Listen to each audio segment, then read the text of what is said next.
Hey guys, I know it's been a while since I've made a new video, but I figured this was a little important. Happy belated Halloween! Have my little shirt on to celebrate a little bit after Halloween. I just wanted to talk a little bit more about the hair loss I've experienced. And I know I mentioned before in a previous video that I'd been losing hair in the back of my head a little bit, and that's been going on since high school, and no one's been able to tell me what's been going on. But back in August, I went to a dermatologist, and he was able to put a name to my missing hair patch, which was such a relief because no one's been able to tell me what it is. Doctors have either said, I don't know what it is, or they tell me that it's alopecia, but I don't ever put any tension on my hair. I tend to wear it like this, so it doesn't really put any pressure on my edges. And it just didn't look like a typical alopecia pattern.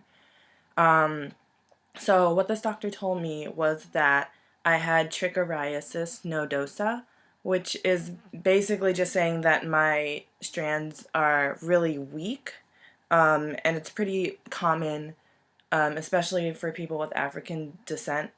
So the hair shaft disorder is basically a result of nodes on the hair that make it especially weak compared to other parts of the hair.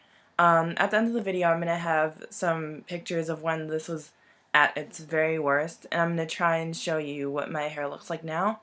Supposedly after 4 years, the hair tends to return to normal. I'm about at 4 years right now, so within the next year we'll see if my hair makes a full recovery. It has gotten a lot better, and the dermatologist I went to gave me some cortisone shots in my scalp, which is basically a steroid shot, and that's, I think, helped a lot, and I finished up those shots last month, so we'll see, fingers crossed, that things improve. So I haven't put any new strain on my hair, and hopefully, I don't know, we'll see what happens. But this is the back of my head now. Hopefully you'll be able to see it. I have my hair in braids because I figured it'd be easier to see. Like, you see how it's long hair, it's pretty long, and this is all, like, you can barely pick it up. You can see, like, these little pieces, maybe an inch long here, an inch long there, and you can't even pick up in the middle. It's so short, just in this area. Okay, so here's some footage of the back of my head. So hopefully you can see that, like, this part's really long, and in the middle there's pretty much no growth, and the edges you see, like, maybe an inch here, and then just in the middle you can't, there's no growth at all. You just can't pick it up. It's not bald, but it's just really short. And I find that if I touch that hair in this area, it breaks off really easily. If I wanted to kind of detangle it or take these little tiny twists out that I have in the back, that it would just, like, just come out in my hands and just break off. So I'm trying to leave them like this, and if they dread, well, too bad. I'm just going to leave them like that, and see what happens.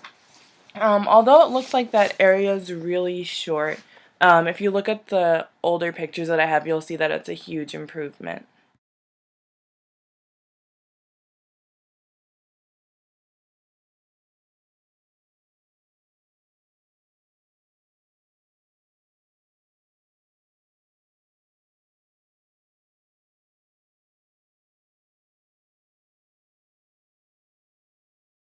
So as you can see, at that point my hair was pretty bad. It was really hard on me emotionally, just as someone going into my first year of college. I was just finishing up high school, and I felt like I'm supposed to be this young person, and my hair was just disappearing for no reason. Nobody knew why.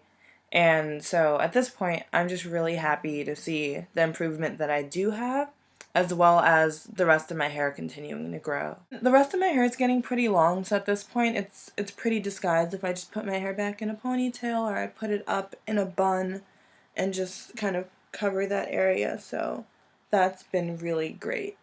So if any of you guys have had similar hair issues, just think about Trichorrhexis Nodosa. Ask your dermatologist, your doctor, If no one's been able to help you with partial baldness, so it's just this flat area, if no one's been able to tell you what it is, I figured I would give you some options. There's also trichorrhexis invaginata, but that's pretty rare. I'm not going to get into it at all. You can check out the link to this website that I found really helpful and just read through it and see if maybe your symptoms match up, if it's something you want to look into. Hey, thanks for watching. Bye.